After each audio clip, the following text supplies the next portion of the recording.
Hi guys, good evening, and welcome to another space. And we're going to be having Dan Bennett. Hi Dan, how you doing? Um, I've got my notes here ready, so this space will just be for an hour, and yeah, that's it really. Thank you so much for joining us. So I'll try and add you, and hopefully it works this time.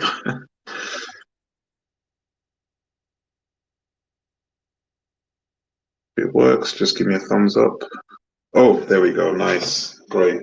So, hi Dan, how are you doing? Can you hear me well? Good evening. Yes, I can. Can you hear me? Yes, I can. Nice one. Perfect. How's it going? How are you doing? How's your game week going so far? Yeah, we've just lost our Newcastle clean sheets, haven't we? I coupled up on Newcastle, so Yeah. yeah, a bit of pain there. Yeah. I Oh, just I it's just tried to join on the iPad, but apparently spaces you can't do spaces on the iPad, which I just found out. yeah. The thing is, this afternoon, what's happening is Android users have issues with the spaces. So if I'm hosting on Android and someone is on Android trying to join, it doesn't let the person join.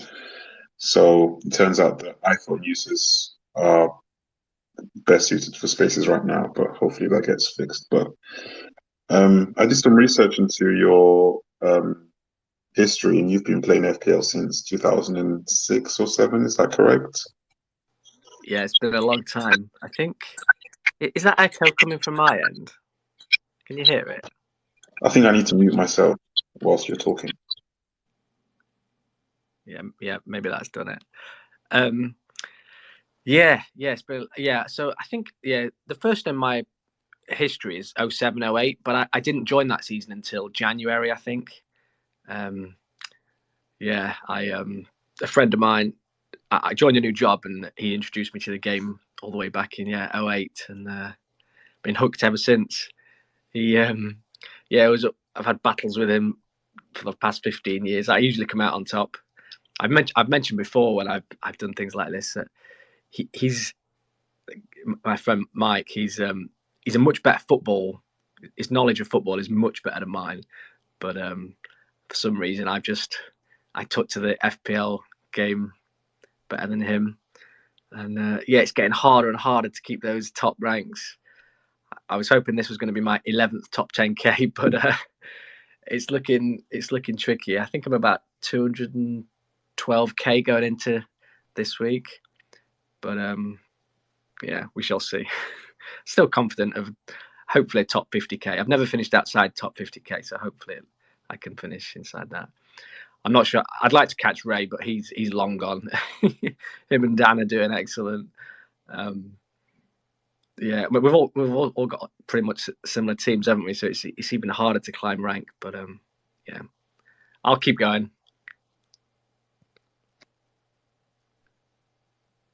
We've got rear speakers. So one of my questions is, how has this season changed to other seasons? Because usually you finish within the top 10K easily.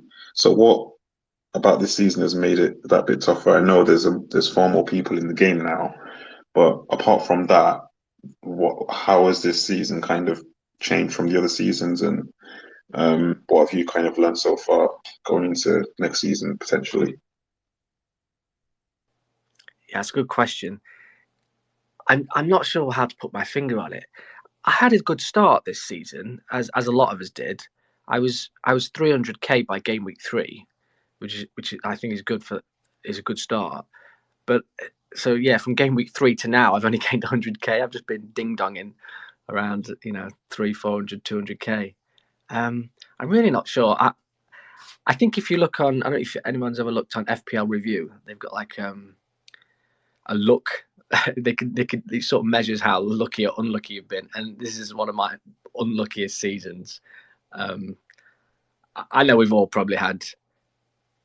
You can all pinpoint different times you got lucky or unlucky, but I was just looking back before we started in the last few weeks. Like last week, you probably could have bench boost last week, But I decided against it, and of course Gabriel gets his goal and clean sheet. Odegaard gets his goal, and the week before when a wild card in 26, you play March, but Matoma gets the points. You could say that. I think we're going to talk later about 50-50s, like the March Matoma. For me, it was a bit of a 50-50, but the 10-point swing is a bit brutal. But bottom line, as you said, there's just so many more players that are so more engaged. There's so much good content out there. I'm not sure how to find the edge. I mean, Ray and Dan are both sort of top 50k. So, I mean, they've done well. I haven't looked at live FPL statistics lately. I'm not sure how many points there are from where I am to 50k. I don't suspect there'll be many. But making those points up is going to be tough when we've all got the same team. Maybe bench boost game week 29 will be we'll target some different players. Maybe there could be some quite swings there, big swings there. And there's still 10 game weeks to go. I think 11 including tonight in this weekend. So it's still quite a lot of the season left. So yeah, if people are like me and they're not too happy with their rank, there's still plenty of time. Yeah, I'm just looking at your, what's it called? Your live FPL, and it says you are 23 points behind 100k and you're 78 points behind 10k. Do you think you can make up ground to get into at least 50k, which is 42 points? Yeah, that's interesting. Cheers. Yeah, I'd be hopeful of that because live FPL's got some great stats, hasn't it? I think there's quite a lot of the top 10k have played their free hit. I've still got that to play. I know a lot of people that follow analytics quite closely. A lot of them played their bench boost last week to good effect, but I've still got that chip to play. So yeah, I'd be disappointed if I didn't make top 50k. To be honest, 42 points might seem a lot, but 4 points a week over the next 10 weeks, I think we can still do it. Although, at what point do you start chasing a little bit? We might move on to it later, but I've got a very conservative approach. I'm not used to taking risks. I might have to step out of my comfort zone and go against Haaland captain maybe at some point to make up that ground. Yeah, it's going to be tricky. I probably will just play my usual game, and I think it'll probably play off come game week 38, which is the only rank that matters, right? End of the season.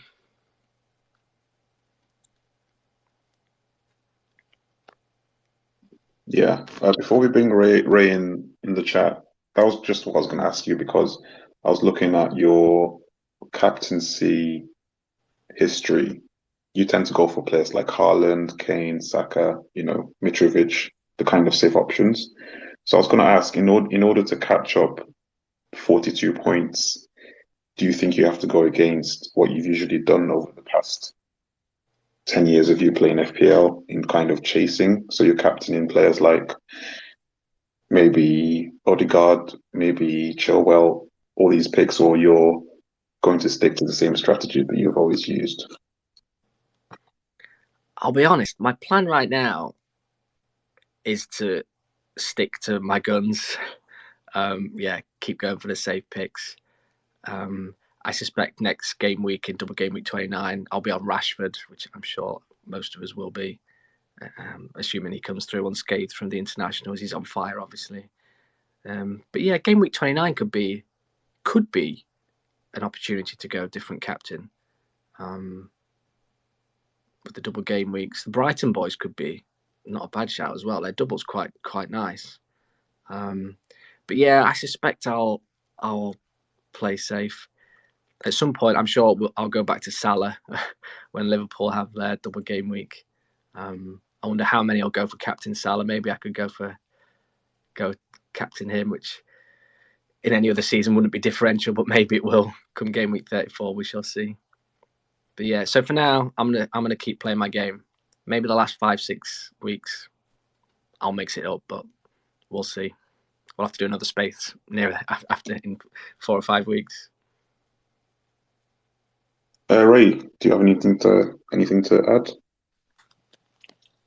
No, not at all, really. Good evening, Dan. How are you, man? Good evening, Ray. Good, thanks. Yeah, busy day at work. So it's nice to relax and chat about FPL for a bit. Yeah, How about you? it's yeah, I was good. I was quite hyped about obviously talking to you again. I mean, my God, I don't know how many times you've done me a solid. Um, and then I hear Botman made an error for the clean sheet wipeout. Typical. Oh man, Botman, man. Yeah, so I saw somebody tweet. Yeah, I've some notifications on. But you're one of the people on Twitter I have notifications on for. Not sure I've told you that before. Oh But wow, and we got that recorded. Look at that. but yeah, I saw somebody tweet Botman assist. I was like, oh great, and then it was like at the wrong end of the pitch. I was like, oh, teasing me. Total piss take. Yeah. Um, yeah. So my question for you, Dan, was this is, I guess, like my third, fourth year now playing FPL. And how do you keep yourself kind of so engaged in the game? Because I find that it becomes all encompassing. Probably now a lot more than it must have been 10 years ago, because obviously we got all the content available. We got all the, even the likes of YouTube, how that's blown up as well, isn't it? All these social streams and media streams which allow us to get all this information. Have you been able to, how have you been able to keep yourself engaged the whole time to get such fantastic ranks? Because I sometimes find it very challenging to just stay on top of things. I hope that made sense. It did in my head, but see if you can decipher that.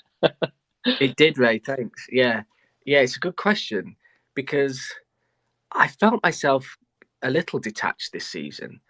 And if you noticed on my Twitter, I haven't been updating my weekly.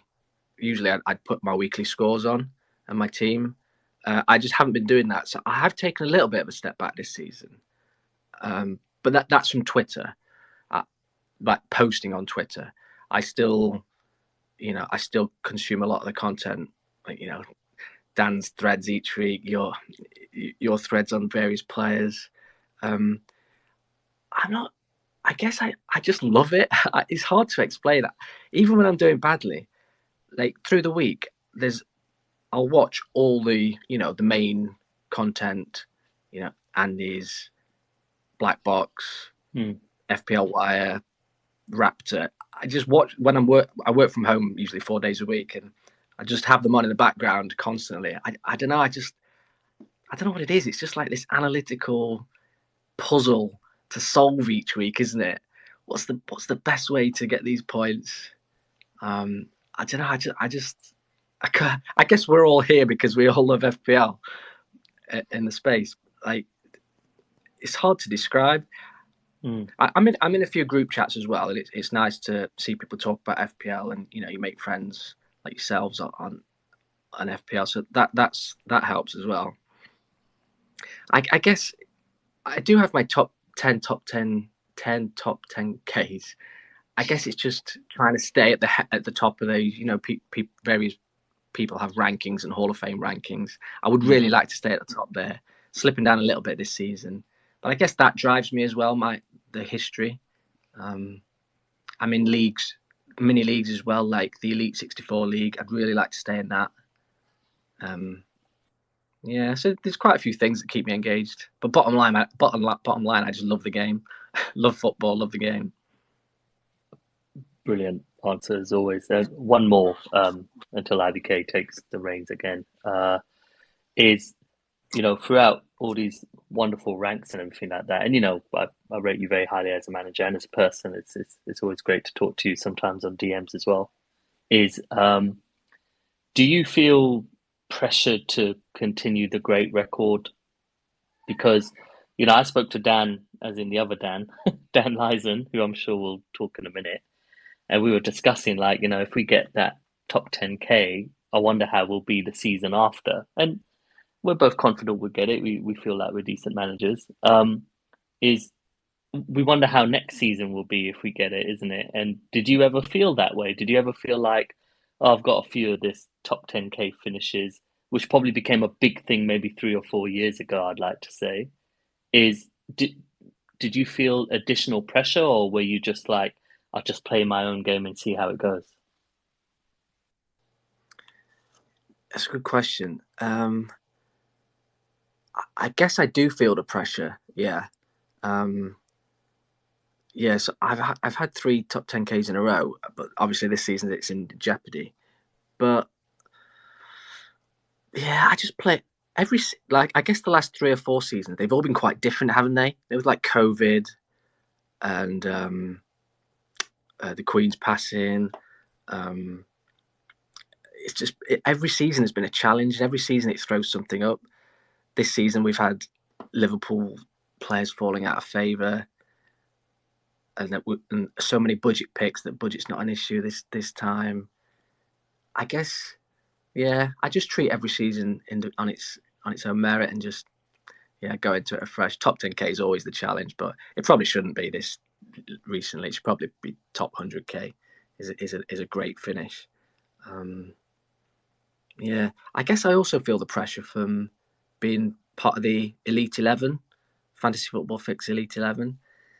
I have people following my moves on there, and I get DMs saying, "What move are you making this week, Dan?" Or there's quite a lot of people I'm waiting for my moves. So yeah, that's definitely additional pressure. It was a tricky one this week actually, whether to get Chilwell. I did it in the end, as I think you and Dan did as well. But even then, it was like, which player do you take out? And in the end, I went for Henry, but I was agonising over it. I was on a call with my boss at 6 p.m. I was like, I've got to go. I've got to make my FPL transfers. Priorities. But, he understood. Salary the right FPL call. Come on. Yeah, he knows I love it. So that is an added pressure for sure. Yeah, it's tricky to manage. I guess at the weekend, once I've made the moves and the deadline's gone, I do try and step away, and that does help. Lots of family time. Yeah. Brilliant, Dan. Thanks, man. I see Newcastle have just equalised. Did anyone go Isaac? Oh, highly recommended by loads of people. Massive differential. Well, there was a couple of people went for him, I think, but yeah. Anyway, thanks for answering my question, man. IBK, as Thank you, Ray. Man. Yeah, Dan, is there anything you want to add? Evening, Dan. I surely hope that I'm on one of your notifications popping up on your phone. I'll put it this way. Your thread is the best thread of the week, Dan. You'll see. It's one of the few I retweet every week. You're a good man. Thanks, Dan. Now, thank you for coming on, Dan, first of all. And I think Ray's asked quite a lot of my questions, what I was going to say, to be honest. First of all, I think for me, where's all the passion come from for fantasy football? How does it all start for you with football and fantasy football? Yeah, that's a good question. Because I've always been a football fan, but I think the FPL side of it, it's just like the puzzle of it, the analytics of it, the prices, points. I'm an actuary by trade, so I'm working with numbers and numbers all the time. So I guess it's just it plays to that side of my traits, my analytical traits. But yeah, and then I don't watch a lot of football these days, which some people find surprising. For a few years now, I haven't had a Sky Sports subscription. It's too expensive, that's why. yeah, and it's like with the young family as well, isn't it? It's tricky to fit it in. But of course. So yeah, I do rely on people like yourselves, people's threads and other people's eye test. So in terms of so obviously for many of us we struggle to watch many football. It's difficult with lives. But in terms, I guess there are obviously stats then. What kind of stats do you kind of look for, attacking stats, that is, when you're looking for a certain player you're targeting? What is your main go-to stats, that is? I guess The one I go to, especially when I've got like a 50-50, it's just the expected points. Yeah. There's quite a lot of, obviously I use fantasy football fix most of the time. On their, they've got like, I don't know if you've got it, they've got like an add-on on Google. It shows you the expected points on there readily available, which is quite handy. But yeah, I guess I sort of get it a lot secondhand from all the content and the videos I watch. Yeah. So, most people use the XG, don't they, and XA combined to get the expected goal involvement. I don't look at things like chances created and shots as much. Right. Yeah, it's tricky. Okay, the last one. So I mean, you got 10 top 10K finishes. That's incredible. But throughout those seasons, who's been your main rival, or every season, every new season you go forward to? Is there a particular rival, a manager who you look up to, or who is a rival you want to compete to? Yeah, that's a good question. The main one, I'll be honest, is Abdul FPL Salah. Yeah. I had a feeling you would say that. Yeah. Did you? Yeah, I had a feeling. Yeah, he's a top manager. Yeah. Yeah, because I mean, if you finish ahead of him, you've had a good season. Yeah, because he's in the Elite 64 league that FPL General set up. Yeah. But actually, it's probably not surprising. He's having a tough season as well. I guess we think very similarly. I'm just trying to look where he is actually. I think it's similar. I think you're close. I think. Oh yeah, he's 8 points behind me. Yeah. Yeah. So yeah. It's not a bad manager to compete with, eh? Yeah, true. Yeah, he usually gets the better of me, but yeah. And I should also add, the last couple of seasons when I've been involved with the Fantasy Fix Elite 11 is Matt Corbridge. Yes, yeah. Corbs, and honestly, he's one of the best. I mean, this season he's having a great season as well. Even when I'm struggling, he's just having a blinder. Like he picked McAllister last week at 26 wildcard, and obviously he did well. And he captained McAllister in the double as well, which I thought was it's a good decision, a brave decision. It could have been. Yeah, it is. I mean, if it wasn't for Tony's late assist, then he did. Yeah, exactly. We got a bit lucky not lucky, but yeah, we looked out with that late assist for those of us that Captain Tony. But yeah, he's a great manager. So I always keep an eye on what he's doing. He's a top manager. Yeah, thank you. Yeah, thanks for answering that, Dad. In terms of, I know you mentioned briefly about content. Is there any particularly of who you look up to in terms of content, like the Scout and the YouTube channels? Are there any particular ones you set yourself notifications on and make sure you're watching them? Yeah, actually, yeah. I mentioned a couple. I'll watch the big ones like Black Box and FPLWay. I guess what I didn't mention was Pras and Andy, who do burning questions. Yeah. Pras is a great manager. Mm-hmm. I always remember it's like the. I remember last season on the Friday night when we got those double announcements, and we all a lot of us wildcarded it Friday night ahead of a game week 26. It was very similar to this season, I guess. But I remember him coming up with this. I thought it was him that came up with this strategy of playing like 4 chips in a row last season. That's right.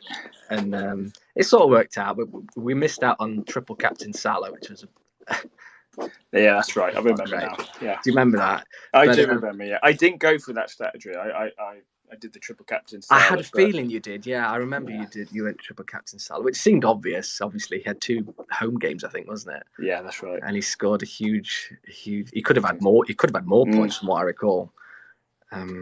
So yeah, Pras is good. I make sure I listen to him every week because he's very good at strategy and planning ahead, which is a key part of my strategy, just planning the fixtures, and which is why I was a bit hesitant on the Chilwell move this week because it sort of messed with the plans that I had set up. But sometimes you got to adapt, and You made the Chilwell move then this week.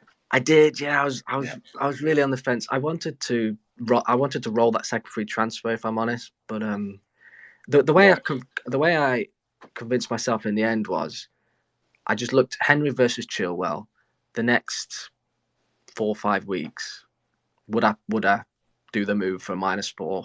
And if you consider those next 4 or 5 weeks, and it was a bit of a no-brainer when I looked at that, because I don't expect Brentford to keep a clean sheet in double game week 29, away at Brighton and away at Man United. Yeah, it's tough fixtures. Yeah. And so hopefully Chilwell can stay fit. And I think he's got quite nice fixtures in 30, 31 and 33. Yep. So yeah, in the end, I was quite comfortable bringing Chilwell in. Yeah, quite excited about him, to be honest. Oh, brilliant. Thanks, Dan. RBK, over to you, buddy. Yeah, so I was going to say, so when you make a transfer, you look at over the next 4 game weeks, because what I do is I look at projected points over the next 4 or 5 game weeks instead of like maybe a 1 to 2 game run. So my question to you is, how do you decide? You spoke about that before, but how do you decide between 2 players like March and Mitoma in game week 26? Because I'm more of a eye test guy, so I would have gone Mitoma. But for people that go on stats, they would say McAllister because he's on penalties, he takes set pieces, that kind of stuff. So which way did you swing in game week 26? Yeah, so yeah, as I said, I did go March, which was annoying. So in past seasons, I'd let the effective ownership sway my decision quite a lot. And Mitoma has the highest EAO, I'm pretty sure. So yeah, in past seasons, I probably would have, if it was a 50-50 and someone was highly owned. I mean, some say you should go for the lesser owned player, bigger differential. But for me, I'm not a risk taker by nature. So I would usually have gone for Mitoma, the high EO player. But this time, I don't know. I might have let Twitter influence me a little. I know it's a bit of a toss up, but a lot of the big managers that I follow, I think they were going March. So yeah, it was a tough one. I never seriously considered McAllister. Maybe I should have given that more weight with him having penalties. You can never underestimate penalties. But yeah, it was a tricky one. I like to use Abdul FPL Salah's his clean sheet percentages and anytime goal scorer percentages. They're good for deciding 50-50s as well. Okay, nice. We've got a question from one of the listeners. Cool. His question is, after 10k top finishes, who are 2 or 3 some of your favorite players who have pulled maybe to save a single game week or carried your season? So I'll give an example.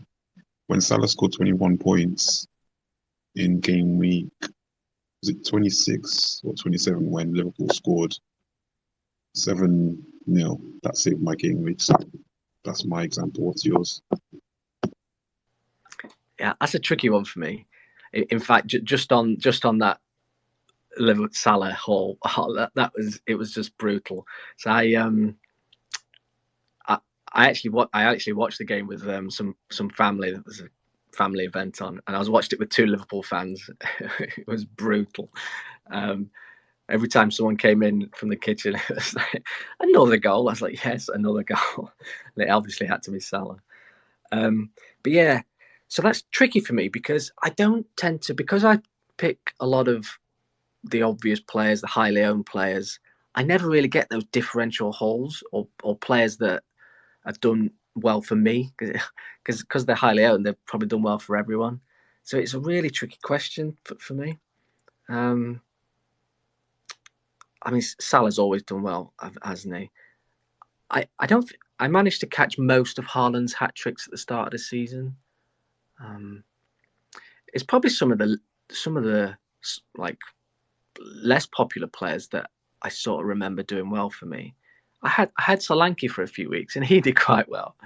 I think it was one of the notes that Ray sent through to me talking about lower owned players. But yeah, the likes of Solanke, when they do well, it feels better than when the Haalands and the Salahs still do well. I was really hoping for that McNeil punt in was it game week 25? I was really hoping he would score, although he waited for the next 2 weeks. He got an assist and a goal in the following 2 weeks once we got rid of him. Yeah, it's been a bit brutal this year. Trying to think of one more example.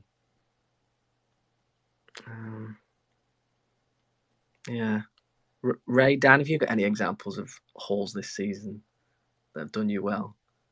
Because Ray's had similar. I know Ray's got one, so I'm looking forward to hear what he has to say. Oh, which? Hence why he's above us, though, Dan. Oh, I can't recall which one that would be. It starts with Foden. Do you remember this season? I believe he got a hat trick. Oh, did Ray have him for that? Yeah, and literally no one, literally nobody owned him.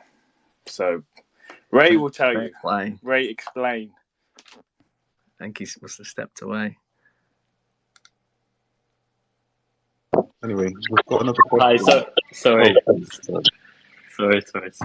Yeah, I was washing my hands and doing other stuff. So obviously the timing was perfect.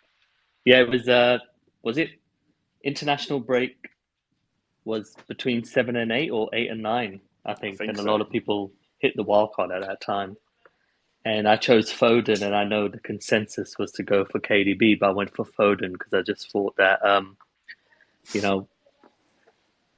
Pep loves to give players a kind of like a flow of games, and then he kind of just drops them straight away, like no hesitation.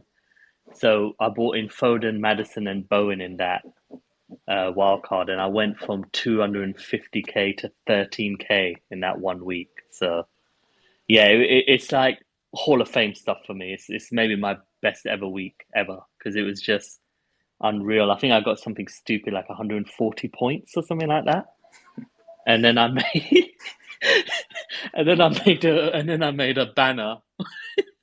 I'm so stupid. I made a banner of because livefpl.net. Ragaboli's just brilliant. He's brilliant, absolutely brilliant. But what I did is I took screenshots of all those players, the points they made. Yeah, so just a screenshot of the shirt and their points, and then I put myself in a black vest with my daughter's Elton John like starry glasses on it. And I kept that for about 2 months. So stupid. So yeah, Dan Bennett, as you can see, I'm a very professional and serious individual in FPL. So well done, right? Well done, mate. I'll be honest with you. I mean, it is a stressful game, but you try not to take it too seriously. Dan, could you mute, buddy? I don't know what you're doing. The other Dan. Yeah, Bennett. I know we spend so much time in this, but I mean, you'll know me. I really don't take myself too seriously. I think it's good for me and just good for comic relief. Yes, mate. Yeah, we all enjoy your selfies, etc.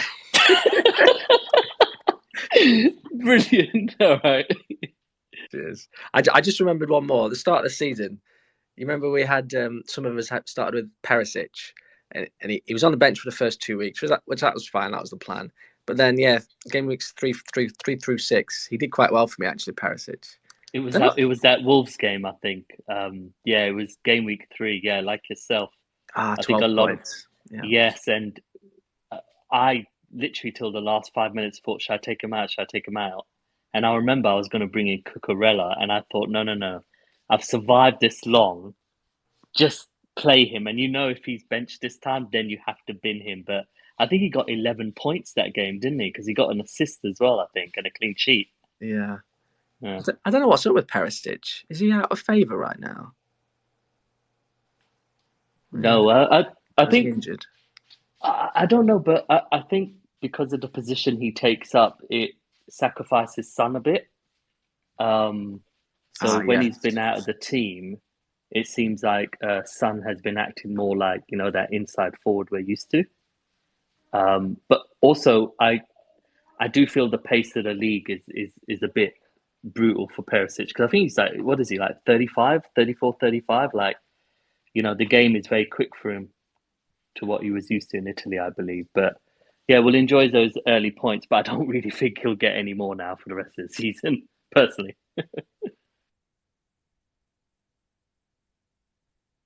Quick question for you, Dan. So what's your plan for Haaland? Because I was listening to who got the assist with Tom and Lucy, and they were talking about the 200 club, and Haaland is currently on 203 points. Kane is on 176, I believe. So I think he will reach 200 points before the end of the season. So what's your plan for Haaland? Because the Champions League and Europa League the quarterfinals was announced today, and they will be playing Bayern Munich around game week 31 to 33, around that time. So there's going to be short turnaround times between the FA Cup and the Premier League and the Champions League. So some people are bringing Haaland back in maybe 30, 31, maybe 32. So what's your plan for how you're going to bring Haaland back after the international break? That's a good. I'm just looking. Yeah, I'm just looking. So apparently, City play Southampton, which will be game week 30. Which was when I was planning to bring him back, as I think a lot of us. I was going to do Tony to Haaland, back to Haaland. The Chilwell move was also annoying because I really wanted to load up on Man United in double game week 29 because I think they'll be good holds for the rest of the season. I'm pretty sure I'll free hit in 32, when they'll probably blank, and they'll have doubles in 34 and 37, I think, same as Man City. But yeah, so I might have to curb Bruno Fernandes if I want to go Tony back to Haaland. But yeah, you raise a good point because I'm just looking at the fixtures here. Apparently, City play Southampton Sunday the 9th, and then they're playing Bayern Munich 2 days later on Tuesday 11th. I think that's right. I mean, I'm looking on BBC. Yeah, if that's the case, is Haaland going to play Southampton? You'd assume so because they've got to hunt down Arsenal. And City are at home in that first leg against Bayern. So I probably will still go back to Haaland. But there's a case to be made not to go back to him until game week 34 for their double. Yeah, it's going to be tricky. It's going to be tricky. Hopefully something falls on our laps during the international break that makes it the decision a little easier, but I'm not sure it will. Yeah, great question. What do we do? Yeah, because it's always difficult to shift from an asset who is owned by so many people or managers. So, the assumption is that Pep will play his strongest team in the Champions League because I think he would want to go for the Champions League. So does he rest Haaland? Does he manage his minutes? These are kind of burning questions because for people that are preserving their wild card until maybe game week 33, they will be tempted to triple upon Man City. So that's probably Ederson, Foden, and Haaland. But then because of the rotation, that could affect things going forward. So yeah, that's why I wanted to raise that with you, because I think that's something that a lot of Haaland owners would have to decide. Non-owners would have to decide whether they bring him back in 30 or 31 because they have Liverpool in that early kickoff on game week 30. And then they have Southampton. So, do they leave him until 31? But the thing with Haaland is he can score 5 goals or 3 goals. So there's that element as well. So it's a tricky one for me. So yeah, it's going to be key that regarding Triple City. Yeah, it's going to be tricky to fit them all in. I may just go Haaland and Ederson, because I'll probably want to favour Salah. We all love Salah, don't we? Yeah. So yeah, I spoke to Kane. I spoke to Ray about this the other day, How dare you call me Kane? I'm an Arsenal fan. I'm sorry, mate. Yeah, I'm torn as a Man United fan. I wonder what Dan thinks. Who would we prefer to win the league, Arsenal or Man City? Probably Arsenal, because City have won the last 2, haven't they? So for them to win 3 in a row, it's probably not. They've won not 4 ideal. of the last 5. Yeah, crazy. So yeah, hopefully City win nothing this season. Then yeah. Lost my train of thought. The doubles. Yeah. So I think. Oh yeah, I was speaking to Ray about whether to hold Kane for the rest of the season, which seems like a decent strategy. You know, he's going to play. Could it be his last season at Tottenham? Unsure. But yeah, I had another look after speaking to Ray, and if you move, the only way I think I can get Salah is to lose Kane. So yeah, see how Liverpool are doing in a few weeks. Anyway, they'll probably be raced for fourth still.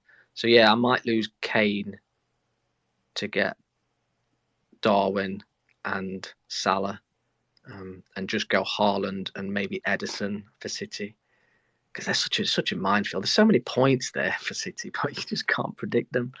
I'll be following Luke on Twitter. He's quite good at predicting the City lineups. So yeah, so tricky to know who's going to play, and then who's going to get the points apart from Haaland.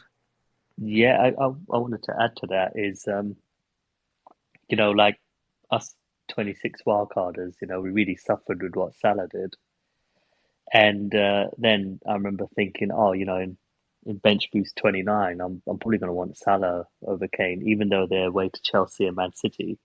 Those are great games for Liverpool because, you know, those teams will play more expansive football.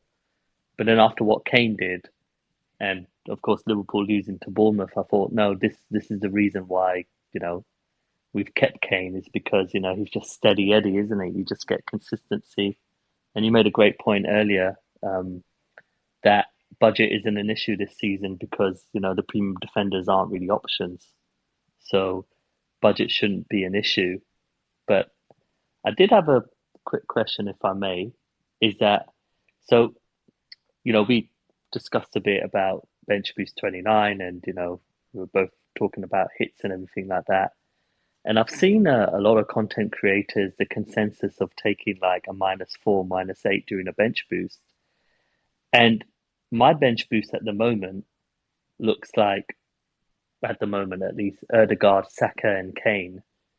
And I'm very happy to just play that bench boost, Dan, and not take a hit, because I love all 3 of them as assets moving forward as well. And I think they could do very well in their fixture. And, you know, there will be a lot of people who will have 11, 12, maybe 13 doublers.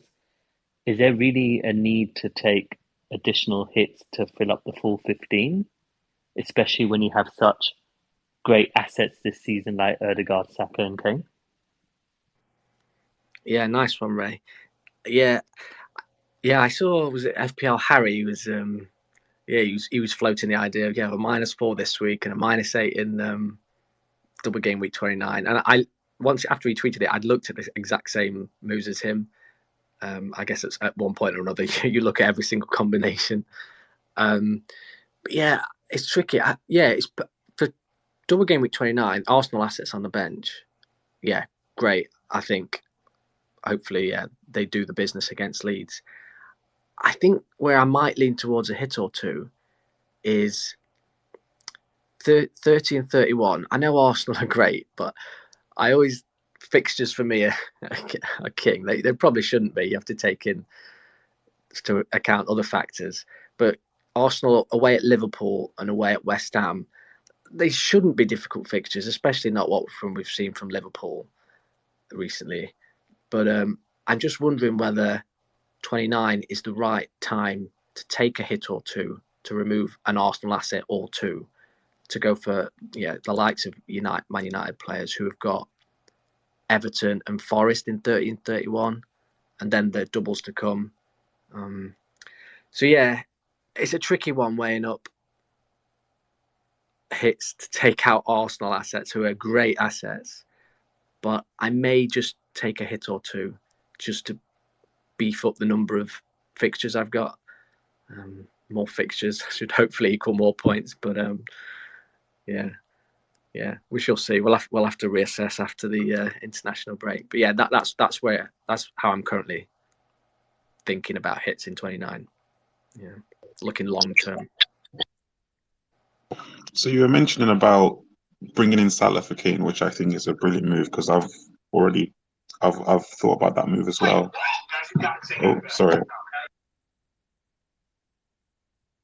Sorry, that was just another bit on my phone. But so when would you look to do the move from Kane to Salah? Because I did a calculation on Salah's FPL points at home and away from home.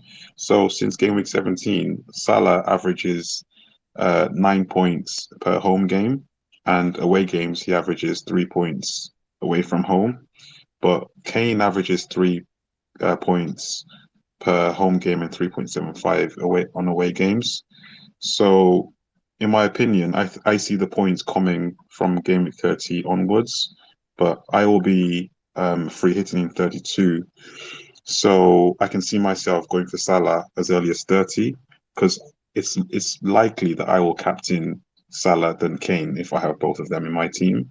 And as we saw in the Manchester United game, Salah got the point for clean sheet. He got bonus.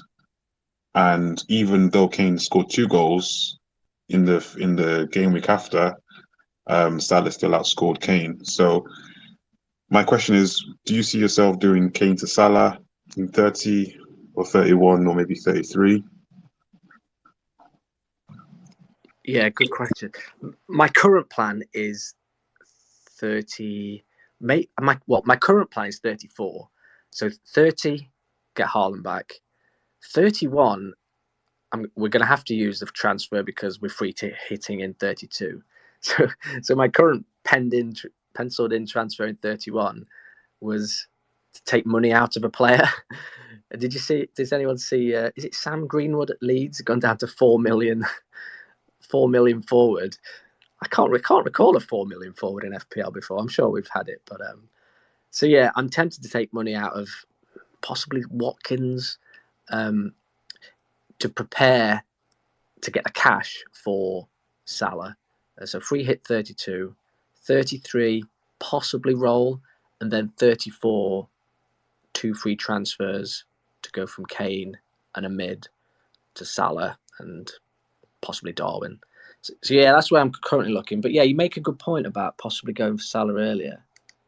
I was just looking at the fixtures. Yeah, Arsenal in 30, Leeds in 31. Yeah. Well, anyway, that's my current plan. But yeah, I shall definitely give it more thought now you've put that seed in my head. Yeah, because I think that Salah has a favourable, or Liverpool, they have a favourable run in to game week 38. And we've seen that when Liverpool put all their eggs in one basket and they have a unanimous aim of finishing in the top 4, they tend to be successful.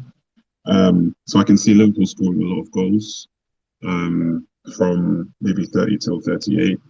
So the fact that they don't have Champions League anymore, they just have one fixture a week, a fixture per game week. I think it's a massive opportunity for me. So yeah, that's why I asked the question. So you spoke about fixtures and two teams that have good fixtures. IBK, I'm so sorry. You look like you've got some kind of echo going on. Have you changed anything? I haven't changed anything. I just need to mute myself, or everyone has to mute for me to speak. Okay. Sorry, please go ahead.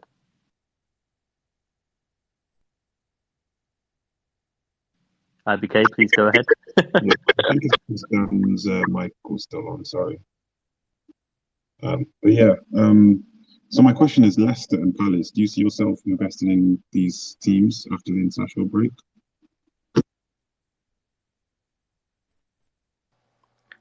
Sorry, pal. Which team?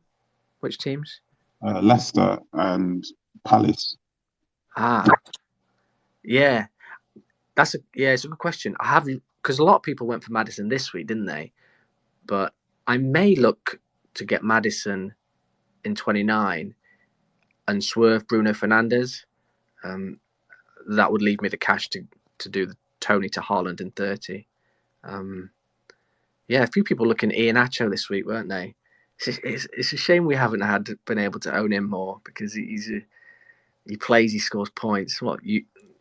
Historically anyway, but I just can't trust Brendan Rodgers to keep him on the pitch. Palace, I haven't looked at Palace. I guess I was a little surprised they sacked Vieira. Where are Palace? Palace are in 12th position, and I think I saw they went 11 games without a win. So fair enough, I guess. That's a long time to go without a win. But yeah, I mean, they're not in danger of going down for me. It does look like there's 8 teams that could go down, Palace being the 8th of those. But you wouldn't expect so, because as you say, Palace have got some nice fixtures coming up. I'm just looking at the fixtures now, but I'm not even sure. It's always the same when you go to Palace. It's Zaha or no one for me. So yeah, Leicester. I do like Leicester. Look at Leicester. They got some nice fixtures. Yeah, Maddison's the bit of their talisman, isn't he? There was a crazy stat towards the start of the season where, over the last season's worth of data, he was on par with Salah. He does score a lot of points, Maddison. And also, one thing I tend to look at is what the team has to play for. So, for example, Palace are playing to stay up in the league, potential relegation scrap, and Leicester are in the same kind of position. So that's where I see the points coming from. So the talisman of these clubs, they have to kind of perform for these teams to stay up. So that's why I'm looking at players like maybe Guaita, or players like Guehi, or players like Maddison or Iheanacho. So, and I tend to avoid teams that are on the beach, maybe in the last 5 games of the season. So teams that are already safe and have nothing to play for. So yeah, I just thought I'd just bring that up. And a question that I have from Blue, he said to say hi to you. His question was, how much weight do you put on penalty takers when selecting assets? So you know how we bring up assets and we're like, oh, McAllister takes penalties, he's on set pieces, or maybe someone like Mitrovic at the start of the season, he's on penalties. How much do you put into penalty takers when you're selecting assets, when your transfers? Yeah, I should always consider it. McAllister I probably overlooked, mainly because I thought March and Matoma were as good, and I wondered whether McAllister would move back to his deeper role. But yeah, I suspect Brighton are doing so well, maybe McAllister will stay in that more forward role going forward. But yeah, I guess looking at the front line now, Kane, Tony, Watkins, penalty takers, Saka, penalty taker. I think Rashford's on penalties as opposed to Fernandes. So yeah, massive factor. Yeah, Mitrovic, although he's been a bit of a troll this season, penalties were a massive factor going Mitrovic, and as Tony, as we say. I think Tony will do well this week against Leicester. So yeah, great question. And definitely, if you can stack your team with penalty takers, do it. We're still waiting for the dream where Edison takes a penalty or someone like that. Who is it? Was it Potter who said, was it Chilwell or James? Oh, I think it was James. James might be on penalties behind Havertz. I think I read. That would be great. I saw a few people go for James instead of Chilwell this week. It crossed my mind. Some people have been trolled by James in the past, but for me, James has done really well. I've owned him at the right times in the past. So yeah, penalty takers, big win. Unless you're Salah, you wait all season for one and then you miss it against Bournemouth. Oh, cruel. Oh, sorry. Go ahead.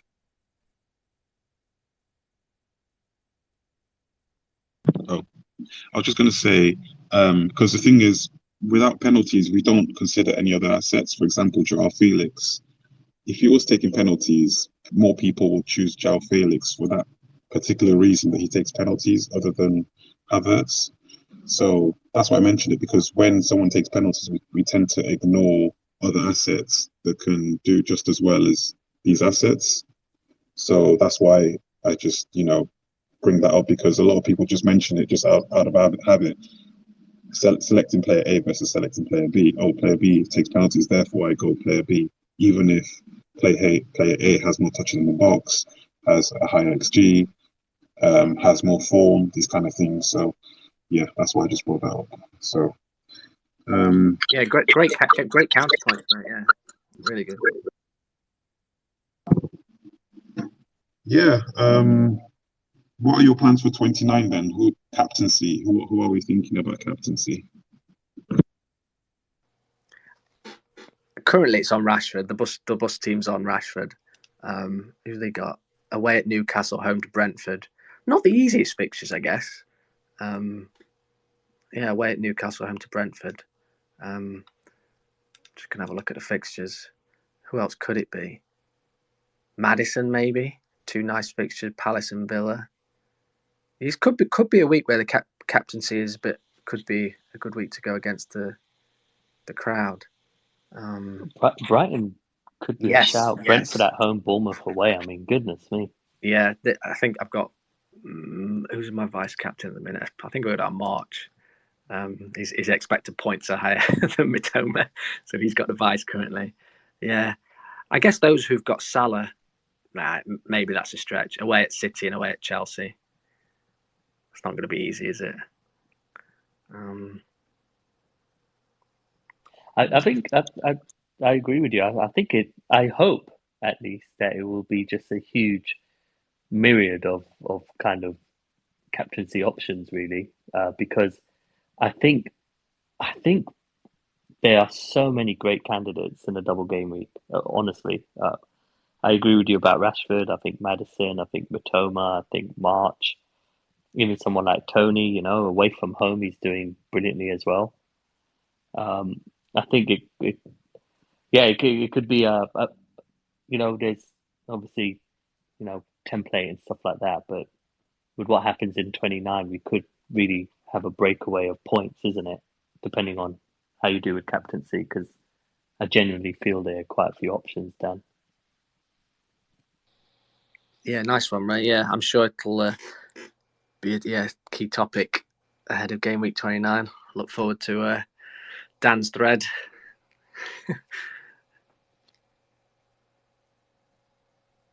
I just saw. I was just reading the comments under the tweet about FPL Jack mentioned about players from the last 10 seasons who've done well for me, not just this season. Yeah, I'll just touch on that briefly. Just some of the names that come to mind. I always had Coleman in the team. You remember when they're talking of penalty takers, Baines used to take penalties, didn't he? For Everton defender. He was great. But I also doubled up with Coleman a lot. Gylfi Sigurdsson was always a staple in my team. Who else was there? I guess right at the start it was the likes of Lampard, Chelsea players, Chelsea defenders, John Terry, Vidic. I bring back lots of memories now thinking about all those great FPL assets over the season. The pricing was much stricter back then, from what I recall. We had defenders at like 8.5, I think. There's just a few names that came to mind. The old favourites like Michu, obviously. There's a Hull forward. I can't remember his name now. I remember like Charlie Adam as well. There's been so many great FPL players over the years. Yeah, it's a good question, FPL Jack. RBK, do we have any more questions from the original tweet? Otherwise, maybe could get some audience members to ask some questions if they want. I'm just looking through now.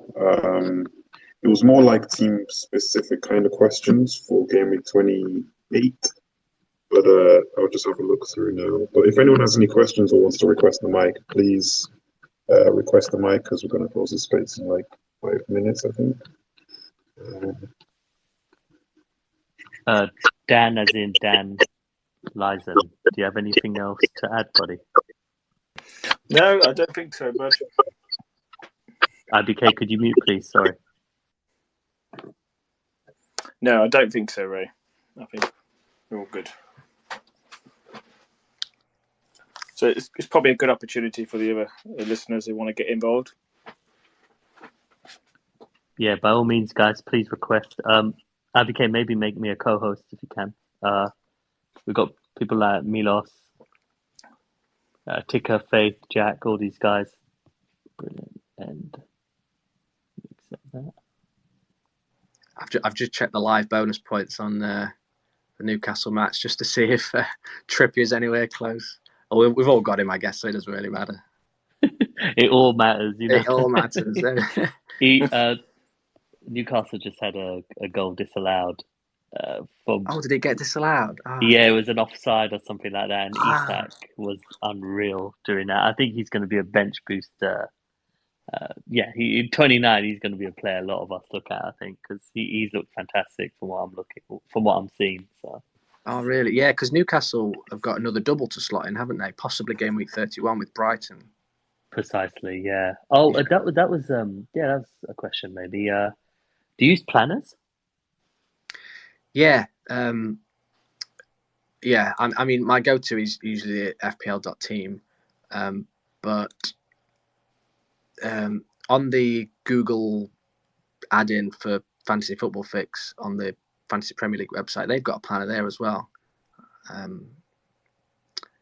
But yeah, planners. I do love the planners. I put so many different options in last night when I was looking through the options. I considered rolling the second transfer today, and I even considered the -4 to get all three of Watkins, Chilwell, and Maddison. Yeah, but yeah, I guess you do as well. People gonna make out that I'm copying you when really you're copying me. Yeah. By all means, guys, please request if you want to ask Dan something, either game week specific or, more importantly, just his, I guess, just him being a top manager. I mean, regarding FPL.team, Dan, have you seen the little extension that he added regarding Planet FPL's projected fixtures? Yeah, it's a great addition. I take that every time these days. Because James is great at predicting them, isn't he? He's fantastic. He really is. And I think that's why a lot of us just kept the Brighton assets, isn't it? Because it's going to be a field. We're all going to want a third one eventually, so you might as well just save that transfer, isn't it? Yeah, I hope we don't regret getting rid of Henry instead of a Stupinan. I don't think we will. I think I'll keep a Stupinan for the rest of the season. He's cheap. His attacking threat is good, isn't it? Three more double game weeks, assuming they blank in 32. Yeah, what's not to like? Just hopefully we got the right two Brighton mids. Yes, sir. I think Milos is trying to connect. Milos, can you hear us? Still connecting. It's like that circle of death if any of you are online Xbox players. The other, I'll just touch quickly. One of the other factors that made me go to get rid of Henry is you probably shouldn't think like this, but I was thinking he's playing Maddison. I'm going without Maddison. So if Maddison scores, Henry's not done well. So it's sort of like hedging your bets. I'm a real risk-averse player, as you can tell. They both can't punish me. Q Brentford, Henry coming off with a clean sheet at 60 minutes and then Maddison scoring. Typical season. So you were thinking of bringing in Maddison this week, Dan? Yeah, I just thought. Same. It was probably to get to 11 players, really. But I thought it's really a tricky situation, wasn't it? Because I really want Chilwell and Maddison, but I sort of don't want to lose the blankers this week. Yeah, exactly. It was such a tricky one. Well, I was in a position. I just thought that I wanted Purvis in the long run. And I'm the same as well. I didn't like the idea of taking somebody out who has the fixture this week, but I think in the long run it will pay off. I like the idea of having Chilwell and Purvis in the long run. But no, for me, it was between Maddison and Chilwell this week, and I've been on Maddison all week. But I looked into it a little bit deeper. I thought that, Brentford, they're a tough team defensively, they're quite solid, and even though Leicester is also good at going forward, but in terms of the back. But I think Chelsea has the better fixture this week, so hence why I went Chilwell. But I'm pretty sure that I'll be getting Maddison next week. So I've pretty much just gone with the fixture. Who's got for me, hence why I went Chilwell first. Do you think you'll swerve Bruno Fernandes? I've not even thought about it, to be honest. Okay. I know there's a lot of people have. Yeah. I think I'm just going to see. I'm just going to wait until 29. I pretty much got my eyes on Maddison at the moment. But with Casemiro out, I do think it kind of it kind of affects his, position going forward. I think there could be an opportunity where he could play as the DM like he did, last week. But overall, it's very tricky, to be honest with you. But I like Leicester's fixtures going forward. In all honesty, there's a good double game week. So yeah, at the moment, no, I'm on Maddison in 29. Awesome. So, hey Jack, how are you? I'm really well, thank you. It's been absolutely brilliant listening to you all tonight. Dan's speaking about the last 10 years and all the players. I currently, for most of my life, I've lived in Blackpool. So you just mentioned Charlie Adam. It's amazing to hear. It's brilliant. It brings what a legend! Yeah. From that, they should have never gone down. The last game of the season was Man United. It was awful at the time, but as I said, it was brilliant to hear it all. I just wanted to basically ask, I know you're talking about Brighton midfielders and they're the hot topic at the moment, and you may have already discussed this, but I might have missed it. Who are your two you've gone for? I'm assuming you've gone for the double up, but who are you guys preferred Brighton midfielders as it stands? Yeah, I'm on March and Matoma since the game week 26 wild card. There was some discussion about losing one of them this week for Maddison and then going back from Odegaard to maybe McAllister, sort of making a sideways switch like that. But I think I'm quite happy with March and Matoma. I'll probably just keep them for the rest of the season, to be honest. Yeah. Which ones are you on? So I've currently got March and McAllister, captain March in the last game week, but I've actually wildcarded last week, still got Maddison, and as it stands, I'm captaining Maddison next game week, but we'll see. You're very well set up. Yeah, nice. Yeah, if I was picking from right now, I probably would say McAllister and March. Yeah, Matoma's been getting the points, but his underlying stats aren't as brilliant. But yeah, you're well set up, mate. Good luck with the Maddison captain. See, a lot of people like the eye test, but I normally go off stats more. That's why I've gone for them over Matoma. I understand the eye test and I fully get it, but if you look at the stats as well, Matoma was actually getting quite lucky to score when he did, so I prefer going on the stats route. But no, as I said, I just wanted to ask that one question. I don't know if anybody else is going to come in, but again, it's been a brilliant space by all ears. Nice, thank you, Jack. Appreciate that. I've got a quick question. Hope I'm not echoing, but what was your take on Justice for March? And when Harrison he didn't score the own goal, but it took time for the Premier League panel to accredit March with the goal. What's your thoughts on that? Do you think that the points should have been given to March before the game week ended? Or do you think, as soon as the full-time whistle is blown, the points should not be awarded to March and FPL stick to their rules? Or do you think FPL should change their rules? And if it later becomes that the player scores, award him the goals? Or do you think it's too late, move on? What was your thoughts on that? Yeah, I was quite happy they didn't change it. I think they've got the rule in place where they don't change it up to an hour after, and that was fine. Although I think I heard FPL Jack say he captained March last week, so he got really unlucky there. I think it would have been better if FPL hadn't have originally credited the goal to March and then removed it. like if they'd just hadn't have given it him in the first place, it would have eased the pain a little bit of the owners and especially captainers. But yeah, I think it's fine how it's annoying, but I think they made the correct decision not to change it. Some people say maybe next season they should change it so if the game week's still active, they could add it. But I'm quite happy with how it is, to be honest. It doesn't happen. We get these rarely. So yeah. Yeah, as you said, the worst part was the fact it was credited before, and then also on the actual app, if you go to the left-hand side afterwards, if that was never the case, it wouldn't be as bad. But it's because it was credited elsewhere. That's the frustrating part. Yeah, absolutely. It's funny that first of all, I know Milos tried to join, but he possibly has an Android phone, and Android in Spaces has been pretty terrible this week, so couldn't connect to you. It's funny that, Dan, because you were playing the game when a similar incident happened, and I think a Suarez assist was possibly given after initially not being there. And even though I'm a March owner, I was pretty relaxed about it. I found it all very, very funny, but a lot of managers did not. Did you see FPL Focal? He was also a March captain. Focal was on it, wasn't he? He was not. He was mad. Tweeting constantly. I think he was.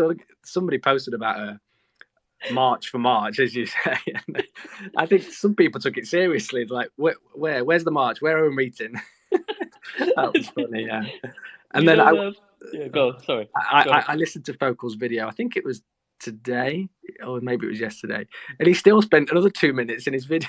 His videos aren't very long, but he still spent 2 minutes talking about it.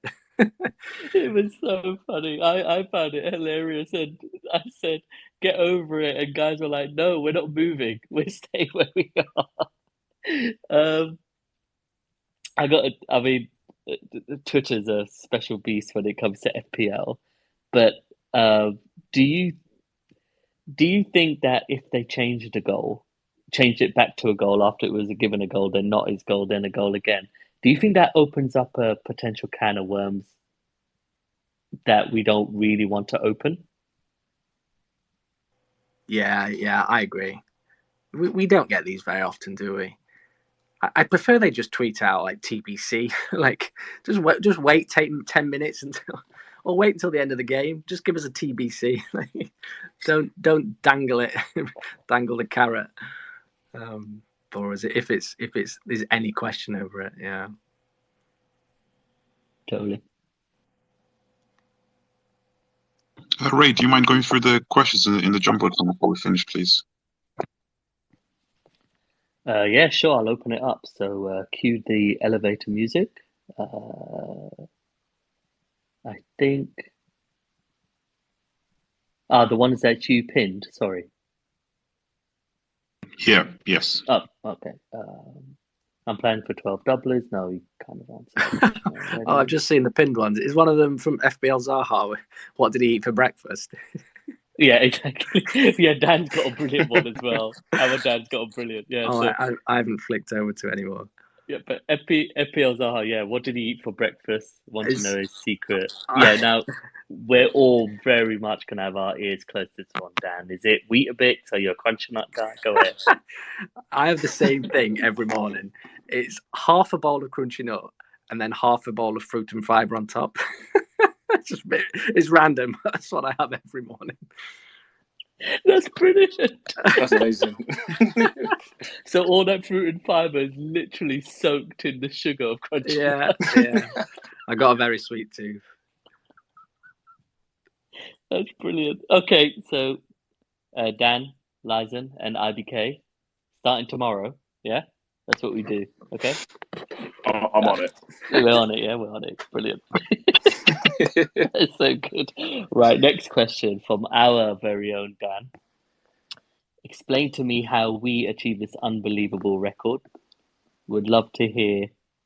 Would love to hear about the 2014 season where you finished 917. So let's start with that first. Dan Bennett, is when you finished that incredible season. in 1K. Was there ever a shout where you could actually go for the title itself? No, that was I think it was like the last game week where no, I was. It was like it's usually with me. It's just slow and steady rise right to the end, and it was pretty much the same that season. I think game week 37, I was just inside the top 1K, and then it was really nervy. I think it was only one or 2 points inside the top 1K in the end. But yeah, no, I've never been. In fact, there was another season where I was higher than that. I was sort of like 400-500, I think, but then I dropped off to 2 or 3K. So yeah, that's the closest I've been. I think it was about 400-500. But yeah, it's tricky. How do we get those these days? I'm not sure. Some managers do it. I think FPL Harry's on for his third top 5K in a row. But yeah, those top 1Ks are very elusive. A few people have got multiples of them, but yeah, you need a lot of luck. Let's face it, to get to those top echelons. They say that managers with such brilliant records as yourself can never really win FPL, because to win FPL you have to go for some ridiculous gambles, which if they pay off, you could absolutely go into the heavens. But if it doesn't work, then you're plummeting down 100 foot underground. Would you agree with that? Yeah, absolutely. I was just trying to think of a few names. Yeah, late riser. He's obviously known as a bit of a risk taker. He's had some great finishes. Obviously, Mark Southerns, he's had some really high finishes.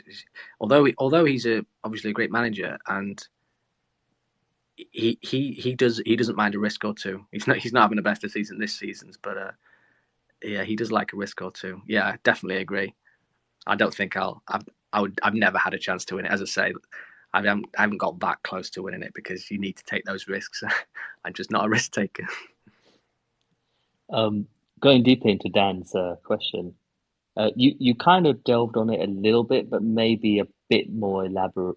To be a bit more elaborate, if that's okay, is during all the years playing FPL, have you had to adapt your style of managing over the years, or has it kind of been one style? Yeah, it's mainly been the one style. I mean, back in the day when I first started playing, I just used to go to the transfers page and filter on most transfers in, and it was sort of like letting the masses do the if the top transfer player in, well, he's the top transfer player in for a reason. He's probably got good fixtures coming up. He's on form. Get him in, and it was as simple as that back in the day. Just go for the players everyone else is going for. But yeah, it has changed a lot lately. I'm in an analytics 64 league. A lot of people use FPL Review, and they sort of they're actually using the model FPL Review to plot their different paths, and it gives them it does the planning for them a lot of the time. I haven't gone that fully that way, but yeah, what else have I changed? I guess I just consume more content now because there's more available. Back in the day, it was just Fantasy Football Scout, wasn't it? Well, totally. 10 plus years ago, anyway. And the old Scout cast with Mark and Granville. I remember those days. I was going to say, Dan, sorry to interrupt. With there's so much content out there, and amazing content. When I say, does that make it more harder for you these days, making decisions? Yeah, it's a good point. I think you're probably right. I do agonise more and more over the decisions these days. Yeah, but I don't know. As I say, I'm quite a good position where working from home. I have the iPad on playing while I'm working. I can just consume so much content. Just sort of, even though I'm not sort of paying so much attention, it just gradually just all these stats and options I'm just subconscious, just taking them all in. But yeah, it is tricky. It is get hard to filter out the noise sometimes. Yeah.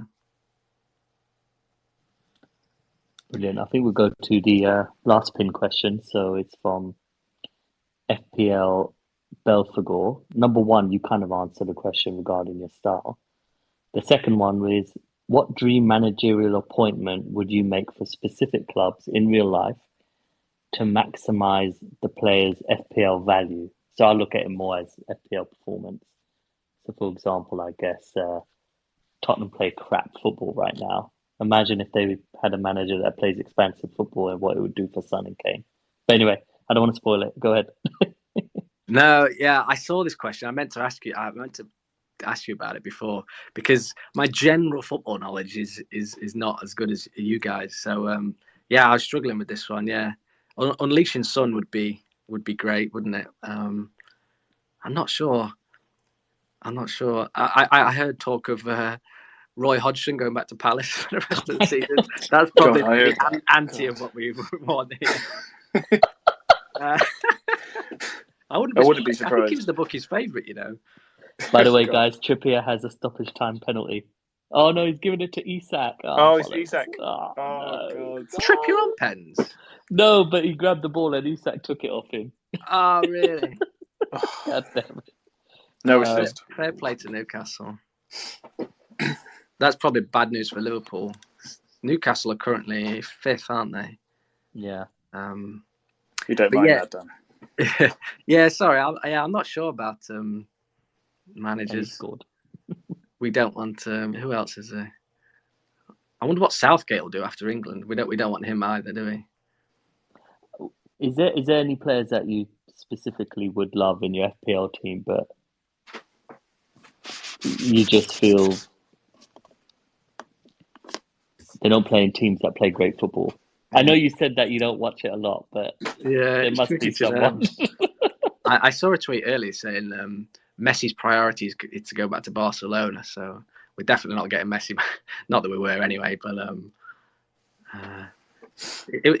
I mean, I know a lot of people don't like Ronaldo, but from back in the day, he was I liked him when he was at Man United when he was younger, so it was nice to have him back. But yeah, he's gone now, hasn't he? Yeah, I haven't got a good answer to that. Sorry, FPL Belfagor. I'll give it a think and maybe reply onto your tweet later.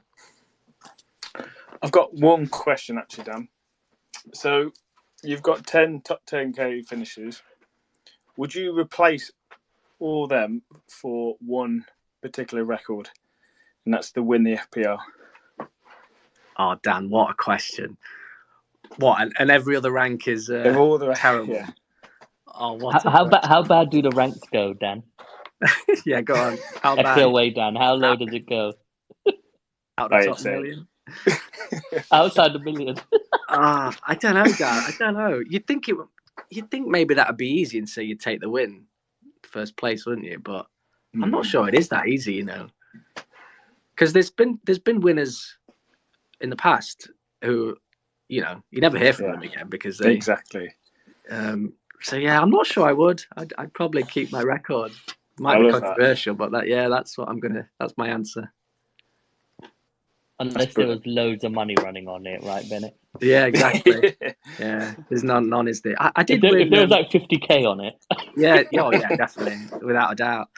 But yeah, I did win. There's a funny story actually. I don't know if anyone plays Fan Team, but when that first came out, I played it, and I think it come to January, and I noticed there was €1,000 in my account. I was like, "Where's this come from?" And it turned out I'd won the monthly prize for December on Fan Team. I didn't even know. So yeah, if people do actually want to make money on FPL, Fan Team's not. I don't endorse gambling, but you can put your FPL knowledge to good use if you do want to make some money. But yeah, not playing FPL. That is absolutely brilliant. I don't have any more questions. IBK or Dan, is there anything you want to add? Nope, no questions for me. No, I'm okay. Yeah, that was great, guys. Thank you so much.